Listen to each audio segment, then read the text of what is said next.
Good evening, everyone, and thank you for joining us today. My name is Hongjong Lin, the founding editor of Curatography. Before entering today's topic on accelerationist biennialism and its discontent, I would like to begin with a brief introduction to Curatography.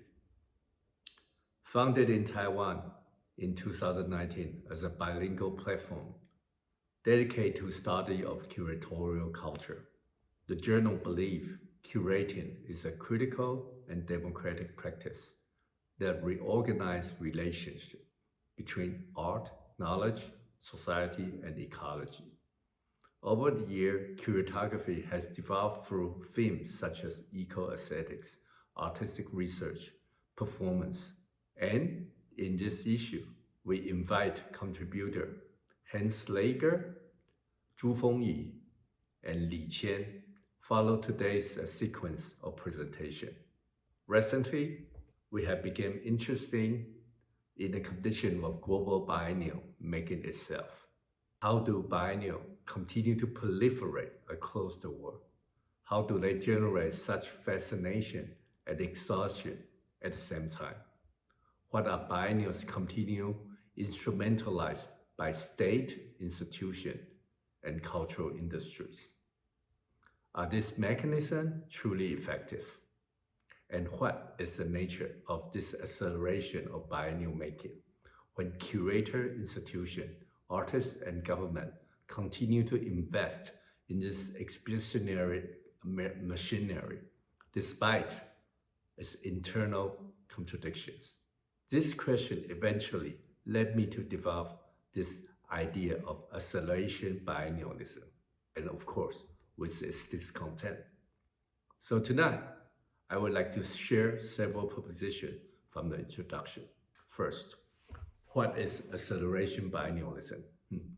Since the inauguration of the Venice Biennial in 1895, followed by Documenta in 1955, and the rise of São Paulo Biennial in Latin America, the biennial industry rapidly expanded itself into a global exhibitionary system. After the fall of Berlin Wall and the acceleration of globalization, more than 200 biennial emerged worldwide nowadays. Biennial no longer function simply as a periodical exhibition. They become infrastructure of today's cultural industry, where diplomacy, tourism, urban planning, and cultural labor, and the global cultural competition all happen from within. So, what I call as an accelerationist biennialism describe this intensified expansion of biennial industry within the circulation of contemporary art. Therefore, the discontent. This acceleration also produced its own unhappiness, its discontent. Borrowing from Freud, civilization and its content, I argue that the biennial industry continued to generate tension and contradiction within itself. Interestingly, these conflicts often emerge not around the artwork themselves, but around the cultural authority, institutional governance, translation politics, and the labor condition, and of course, administration. We can think about the dispute between Documenta 1972, where Harassment and artists such as Daniel Buchan, Joseph Cassou, and our language all have a demonstration. And more recently, I think Documenta 15 become a geopolitical battle involved accusation of anti-Semitism. And what is involved here is also about the German cultural policy and in conflict with a collective curatorial structure proposed by Rangupa. And similar friction also happened in Taiwan, such as in the very beginning of Taipei Biennial, where they employ this co-curating system. So there's always a dispute between these two curator, the local one and also the international one. Biennial actually increasingly become a mega exhibition that most of the people love to hate and perhaps hesitate to love. To understand this condition historically, we need to look at genealogy of biennial. The biennial did not emerge from nowhere.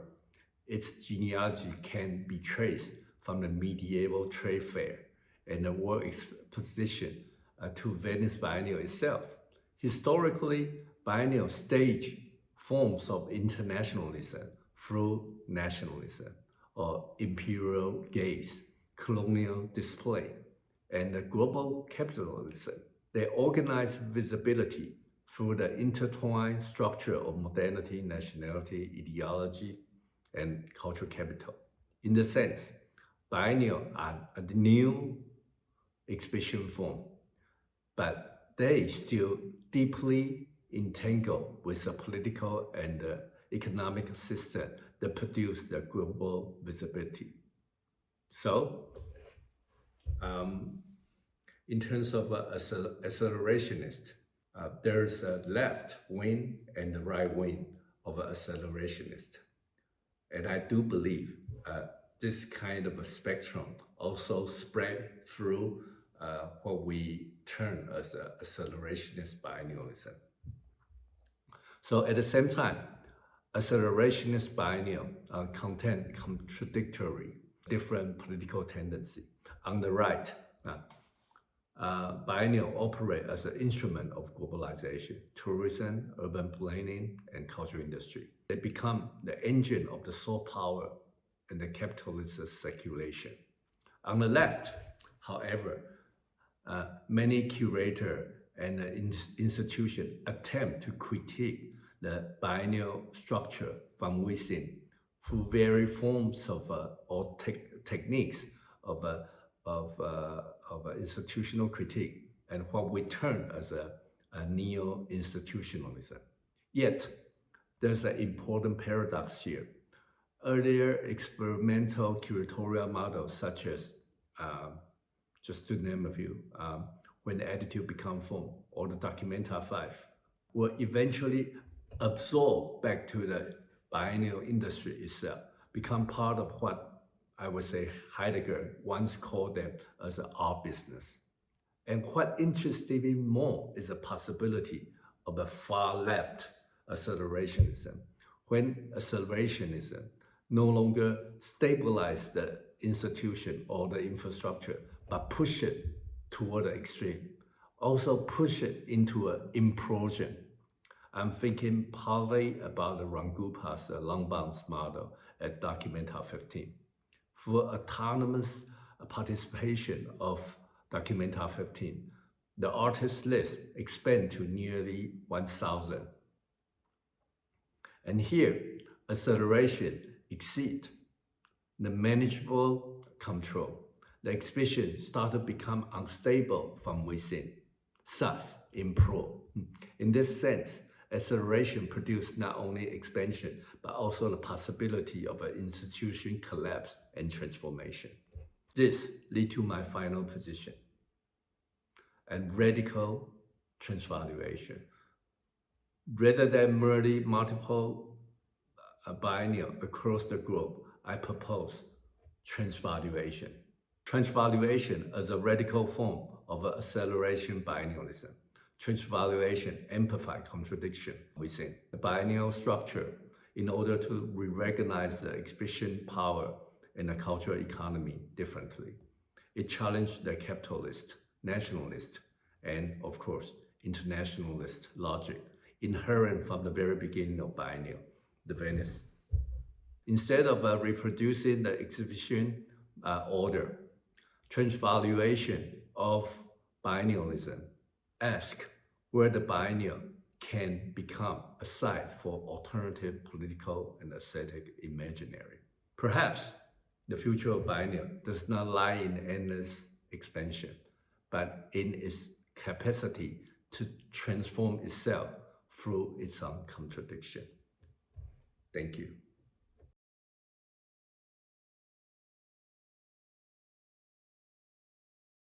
For the 17th issue of Curatography, I published an article called On the Margins of Biennialism.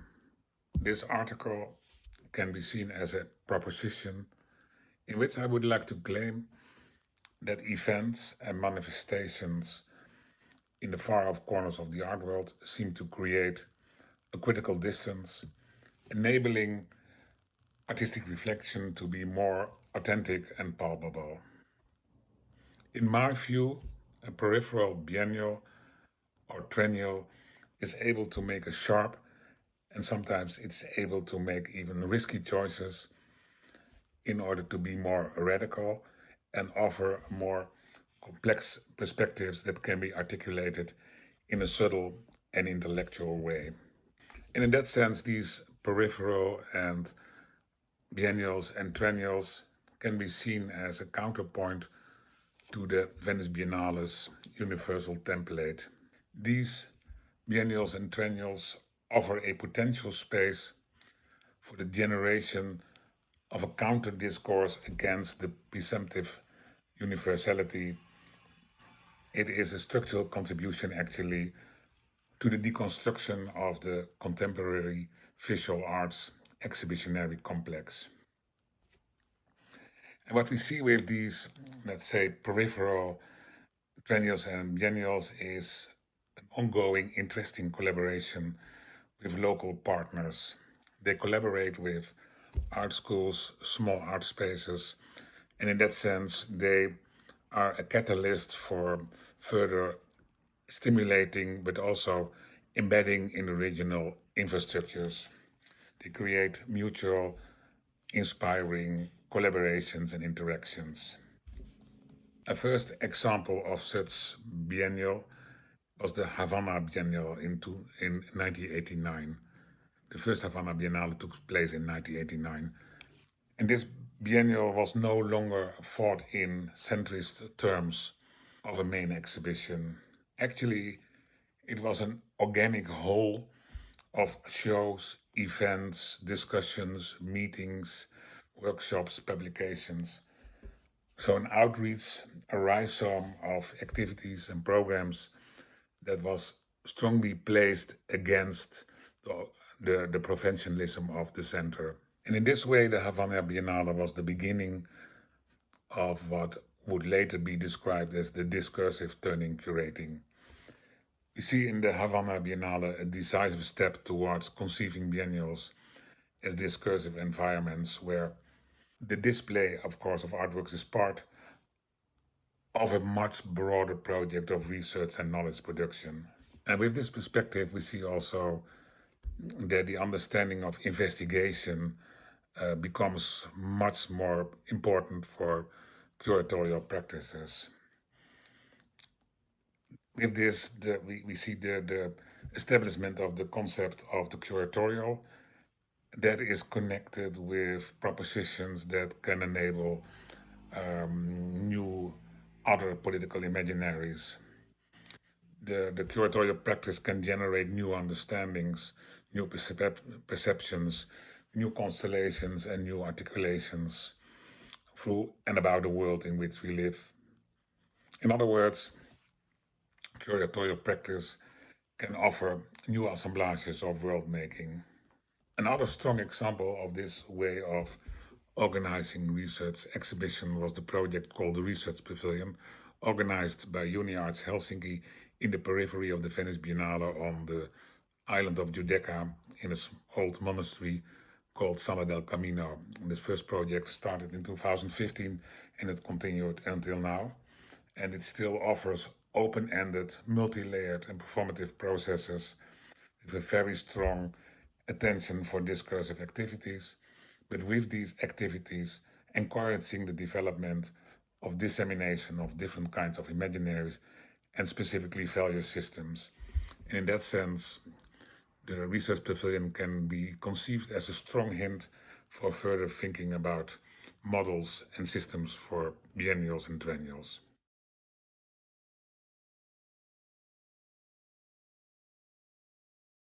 Hi, my name is Feng Yi. I'm here to introduce my article for Curatography, Game of Biennial. the Taipei Biennial and its institutional practice.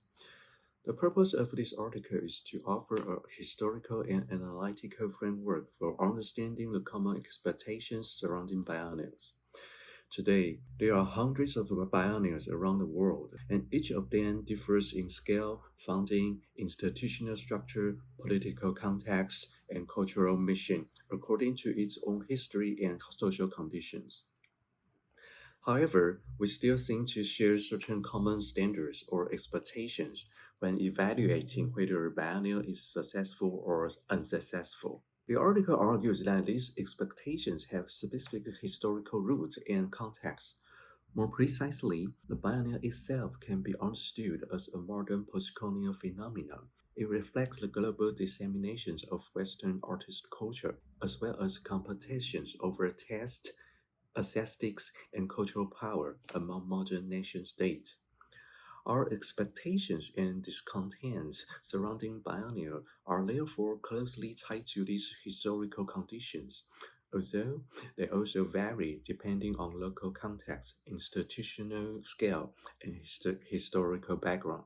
The article then takes the Taipei Biennial as an example, examining how its missions have changed across different periods.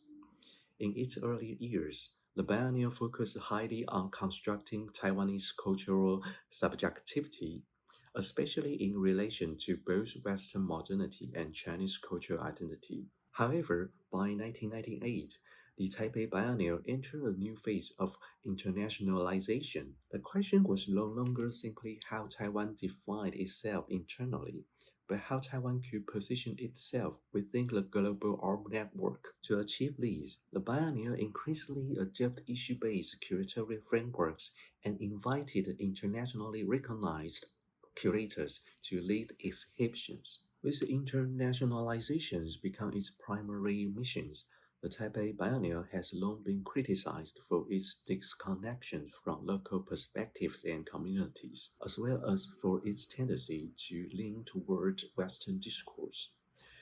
The organizers have been aware of these criticisms and have therefore adopted several strategies in response, including experimenting with a dual curator model, paying attention to proportion of Taiwanese artists represented in the exhibitions, and maintaining a certain degree of institutional control over curatorial decision-making.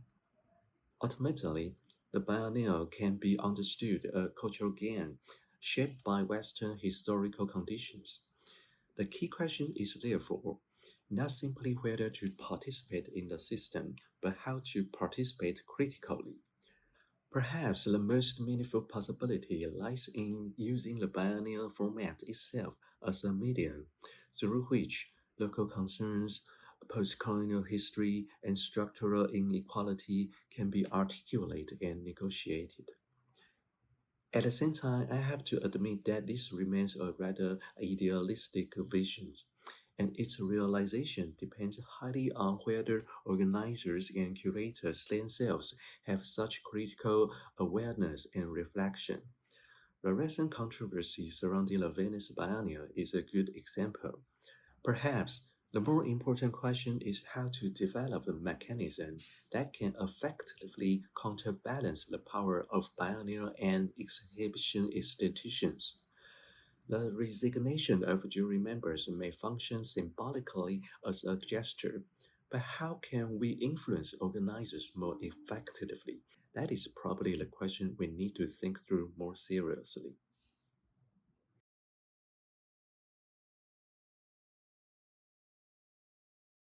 My observation on the 14th Taipei Biennial begin with the spatial relation it enables and simultaneously disables. In the past decades, we have witnessed the biennialization of the art world. Any art practitioners or devoted enthusiasts who open their diary will see biennial after biennial, scheduled throughout the year, taking place across the globe. We must ask ourselves, why do we still do it? Why are we doing it now? Taipei has only just concluded one. These events involve tremendous financial and environmental cost. But does such an event fulfill its promises to art and the public? if it still makes any. In the case of Taipei, there is an additional question. If the biennial remains firmly situated within a single institutional space, how does it differ from any other blockbuster exhibitions? How can it justify claiming the title of biennial at all? Admittedly, Taipei is not alone in containing its biennial within one museum building. The Whitney Biennial in New York does the same. However, Taipei and New York follow very different artistic and societal trajectories. Our context requires deep collaboration to enrich what some might perceive as a cultural thinness. Staging a biennial can be meaningful as a catalyst for an institutional reset, a periodic rupture in standard programming. Indeed, I experienced a reactivated museum during this year's Taipei Biennial. Curator Sam Bardiel and Tia Farah adopted a what I call softening strategy when arranging the space. Through the use of light and translucent fabric, they connected artworks and exhibition spaces lyrically. Walking through the biennial, one does not feel as though they are navigating a series of unrelated rooms, but rather a cohesive thesis, a singular entity. More importantly, they dive into the museum's own collection by juxtaposing existing pieces with contemporary commissions. The institution practices a politicized relationship with its own history. The exhibition avoids the simplistic binary of showing foreign art versus Taiwanese art. Instead, it interrogates how those categories were constructed and how they might correlate through on-site display. However, and this is a significant however, there's one fatal shortcoming. It remains a purely interior event. To visit the Venice Biennale, for example, one must navigate the city to encounter art, both inside the official venues and outside, in a gallery large and small, commercial and non-profit. Documenta 14 even took place across two cities, Kassel and Athens. Again, a citywide journey was required to find each participating work. In my view, Taipei could learn a great deal from sculptor Projector Munster in Germany. Their sculptures are found not only in museums, but in parks, on streets, and even in rivers. They become part of everyday life. When the project began, Munster was an affluent city with rather conservative taste. Yet, by returning every 10 years, the event has gradually shifted local attitudes and fundamentally transformed the urban fabric. Taipei, by contrast, produces its biennial every 2 years without ever stepping outside the museum's confines. In doing so, the opportunity for networking and expanding its audience remained limited. I did observe an expanded horizon in the 14th Taipei Biennial, yet this horizon is ultimately an interiorized one, stopping abruptly at the museum stores.